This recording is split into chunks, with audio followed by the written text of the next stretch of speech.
Hi, I'm Charles with AniCap. The story begins as a man has trouble using several cards at an ATM. One strange card stands out amongst the rest and is the only one to be accepted by the machine. The man inputs the PIN number 666 and the ATM asks if he would like to make a deal.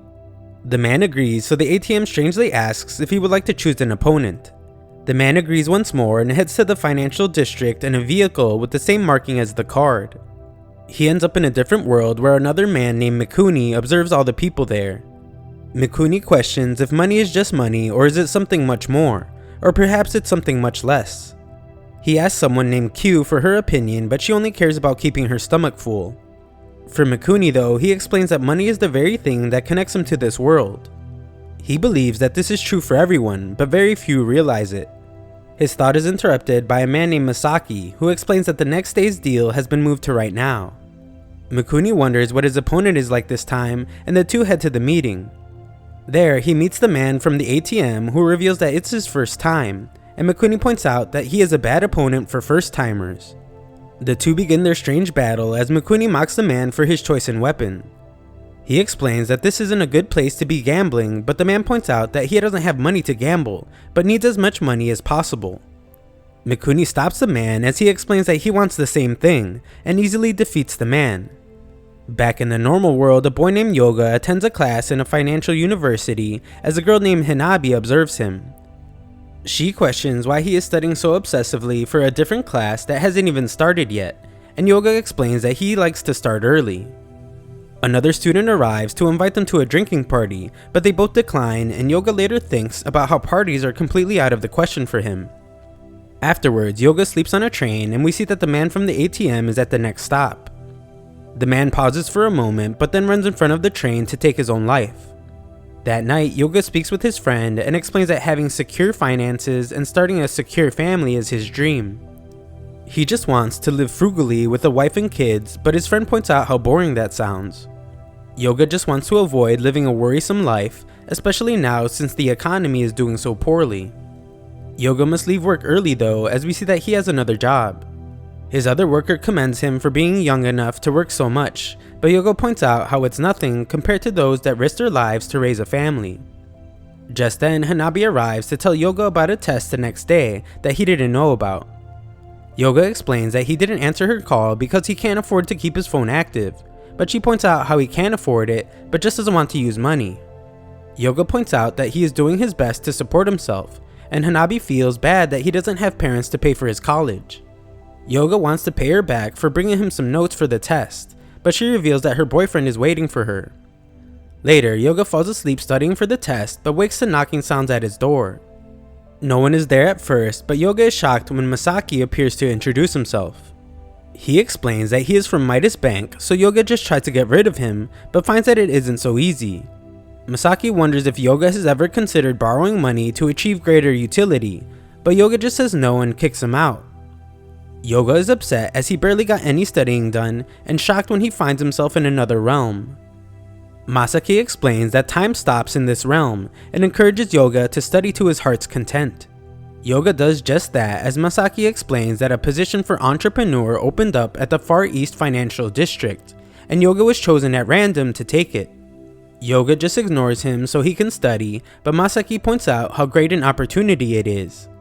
He has Yoga's attention now, but explaining everything to someone with Yoga's current level of education would be too much to handle. Put simply, Masaki states that he will receive possession of Yoga's future. Using that as collateral, Masaki will lend him money to be invested in the financial district. Yoga doesn't like the sound of having his future taken and declines. Masaki points out how the money would make it so Yoga wouldn't have to work 2 jobs, and he would even be able to go to that drinking party. Yoga is still hesitant, so Masaki instructs him to be more true to himself, and Yoga wakes up. That morning, Yoga heads to an ATM where he is shocked to find over 500,000 yuan. At school, he explains that he managed to pass the test thanks to Hanabi, but he is clearly beside himself. His friends ask about the party once more, but this time Yoga shocks everyone when he states that he will think about going. At work, his coworker tells him that it's not a big deal, and his older coworker says he would report the money if he were young. At his older age though, he would just keep it as receiving money is never a burden. Later, Yoga takes out 10,000 yuan as he thinks it isn't very much, but feels something strange as he begins to hear a voice. The voice points out how he should try harder to earn more money, as it might help him earn the girl's heart. Yoga points out how Hanabi isn't the type to go after money, but the voice points out that her boyfriend comes from a rich family. Masaki reveals that he was the one that deposited the money, and Yoga should consider it a down payment. He goes on to say that if Yoga had money, then Yoga's father wouldn't have to go into hiding, which irritates Yoga greatly.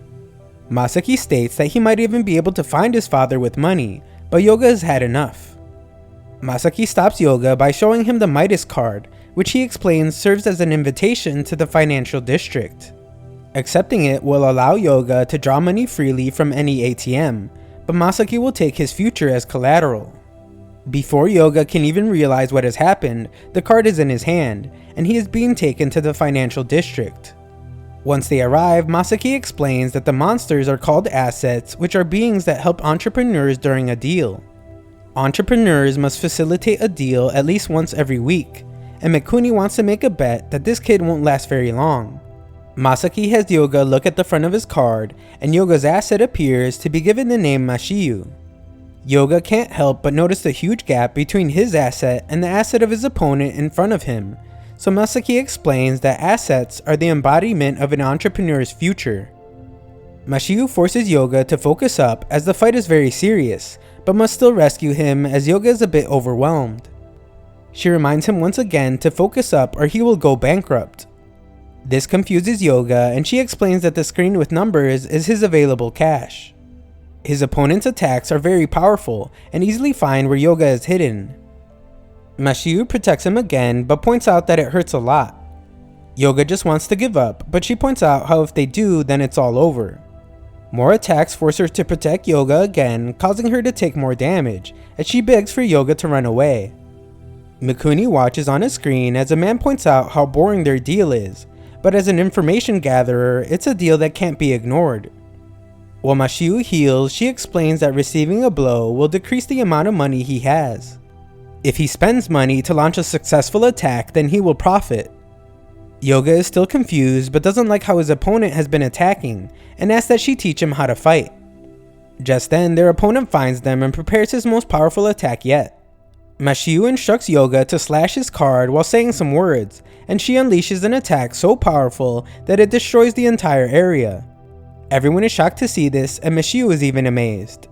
Masaki appears to congratulate him on his victory, but Yoga is just glad to hear that Mashiyu is somewhere safe and he will see her again soon. Masaki wants to announce his next deal, but finds that Yoga is asleep, and states that he will return him home just this one time. Spectators point out how flashy the attack was, and wonder when was the last time someone that was forced into a deal actually won. Q appears as she has won her bet and points out how the last person forced into a deal won was when Mikuni did it to save her. We then see that Yoga wakes up at home, where Masaki explains that time doesn't move forward in the financial district and going there won't affect his life. He will return for Yoga the next week for his next deal, and explains that he can use the money freely, but Yoga will start seeing the world differently. Yoga can also talk to his asset through his card, and does so to find that Mashiyu has completely healed. Yoga asks if he can ever just quit, but Masaki explains that going bankrupt will get him banished from the financial district. When that happens though, Yoga will see severe consequences in this world. Afterward, Yoga heads to an ATM where he is shocked to find 33 million in his account. He splurges a bit on his lunch, and Hanabi points out how strange it was that Yoga wasn't paying attention in class. Elsewhere, Mikuni discusses important matters regarding his business, but is more concerned about information that was gathered about Yoga. The information doesn't reveal much though, and he predicts that Yoga must be panicking by now. At work, Yoga is treated strangely as he sees black colored currency, but everyone else just sees it as a normal 1,000 yuan bill. Mashiyu explains that it is how currency looks like in the financial district, and they assume that money is spilling over into this world, but Yoga is concerned about what might happen when that money gets used. Later, Yoga gives a customer 5 1,000 yuan bills as change, but the customer wants a 5,000 yuan bill instead. Yoga tries to explain that the larger bill is too dirty when he really just doesn't want to give him the black currency, but the customer becomes enraged. Just then, Mikuni arrives to just give the man some money to go away, and states that it's a small price to pay if it means never seeing the guy's face again. Yoga thanks Mikuni as they discuss how Yoga has gotten used to working 2 jobs, but Mikuni shocks him when he states that he hasn't gotten used to black money yet. Mikuni explains that the money is Midas money that the Midas Bank puts in circulation, and he can relax since nothing happens when the money is used. Mikuni explains that he is a person that uses large sums of money, and if everything goes well for Yoga, then he can be too. Yoga points out that he doesn't need large sums of money, and would prefer an average income with an average family. Mikuni explains that Yoga is just running from the game like the others, and wonders if Yoga is really just afraid of losing. Mikuni reveals that that behavior is similar to Yoga's father, and determines that Yoga's reaction shows that he is running from that too. Yoga wonders if Mikuni knows his father, but he just instructs Yoga to stop running, and focus only on the possibilities that he can achieve. Yoga wonders if he can just be average, but Mikuni doesn't know and offers him his help if he wants it. A woman named Jennifer watches their encounter and sometime later heads to the financial district. It's too soon for her deal, but she explains to the driver that she is going there to observe, and he tells her that she shouldn't gamble as nothing good ever comes from it. We then find out that each financial district is proportional to the economic condition of its country, and compared to the others, the Far East Financial District is huge.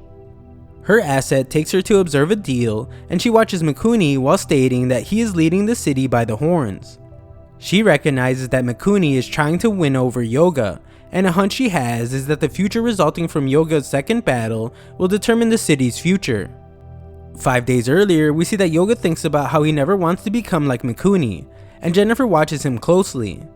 She works for an organization that's trying to understand what purpose the financial district serves, and how Midas money affects the world. After sensing a strange occurrence, she goes on to explain that the organization sends investigators to any place that has become a center of financial activity. Jennifer's current task is to investigate Mikuni, but he has far too many occupations and titles to determine anything. It is clear that he is very influential in the financial world, but she is searching for the hidden side of him that is trying to invest Midas money in this world. A quick look into her past shows when she was invited to the financial district by Masaki 2 months ago. Elsewhere, Yoga visits his aunt Kyoko to ask about his parents, and she explains that they were wonderful people who cared for him a lot. She reveals that they were prospering quickly by doing something like trading stocks all the way up to their disappearance. There are no records about it though, and she shows Yoga some of his father's belongings. Yoga finds some strange notes and is shocked to find the word Midas in them. Something else shocks him more, but we don't see what it is, and Yoga asks Mashiu where Masaki is. She doesn't know, but reveals to Yoga that he can come to the city whenever he wants and find him himself. As we watch one of Jennifer's previous battles, she explains that entrepreneurs can choose their own opponents. An asset's instinct is to protect its entrepreneur, and until it's given an order, an asset cannot attack. The attacks are called inflation and are divided between 3 levels: macro, meso, and micro. Micro is 100,000 and above, meso is 1 million and above, macro is 10 million and above. These are the costs to activate each attack. If you go bankrupt during a deal, you will be exiled from the financial district. Jennifer's strategy is never to risk very much, so she only wins small or loses small. Elsewhere, Yoga is upset to hear that his father being in the city before him had nothing to do with why he is there now. Mikuni arrives shocked to see that Yoga has just been invited to the city, but is already talking to Masaki so casually. Mikuni explains that he is not there to see Masaki, but to speak with Yoga, and we see that their assets notice each other. Mikuni takes Yoga to a man that seems to have known his father, but asks for payment first. He reveals that his father was a great entrepreneur that was very focused on the details, but eventually suffered a crushing defeat and went bankrupt. This meant losing his future, and so without contacting anyone, Yoga's father was reported to have hanged himself in the park. He is very frank as he states that his father died, but doesn't know much about what he was like. He does know that he was completely focused on money, and was obsessed with earning even the smallest amount. The man wonders if Yoga inherited his strength in battle from his father, and hopes that he doesn't get swept up like he did. This means he hopes that he doesn't end up prioritizing living in the financial district world over the real world. Afterward, Mikuni points out that Yoga's father didn't just toss him aside, and died instead, but Yoga still thinks that his good-for-nothing father abandoned him and his mother. Mikuni reveals that his own father earned money for the sake of money, and wonders why Yoga's father earned money. Yoga is certain that their fathers are the same, but Mikuni isn't so sure. Mikuni explains that when he was young, his sister contracted an incurable disease. He thought that with enough money, a cure could be found, but his father poured money into his company instead. The first time Mikuni earned money from the financial district, he used it to take over his father's company. He stole everything from his father, and Yoga explains that that's exactly what he would like to do if his father was still alive. Yoga points out that his father's notes only contain numbers and nothing about him or his mother. Mikuni still assumes that Yoga's father was earning money for his family, and we see that Yoga also found a picture of himself as a baby. Mikuni points out that Yoga always saying that he wants stability really just means he wants to earn money only for himself. He believes that money is precious because it can be used for something other than yourself, and he recommends that Yoga find what his something is. He hopes that Yoga will one day be able to share a grand happiness with those around him, and explains that he took over his father's company so that he can help the entire country. Mikuni leaves with his asset, and Mishu is surprised to see Yoga act so dismissively with her, as he just wants to cry alone. Elsewhere, Jennifer thinks about how she had once questioned her organization about not doing anything while Midas money is quickly flowing into reality. Her boss, however, simply told her that this isn't her concern, and her job is only to report the happenings inside the city. Something doesn't feel right, as she wonders if the black disgusting money serves a purpose, and speculates if it could lead to some type of salvation. Furthermore, what kind of effect is brought about from having one's future held as collateral? Back to the present, we see that Yoga has finally showed up for his deal, but is shocked when someone states how surprising it is to see a student in this realm, and Yoga sees that it's his professor from school. Thanks for watching part 1, 3,000 likes and I'll know you want a part 2.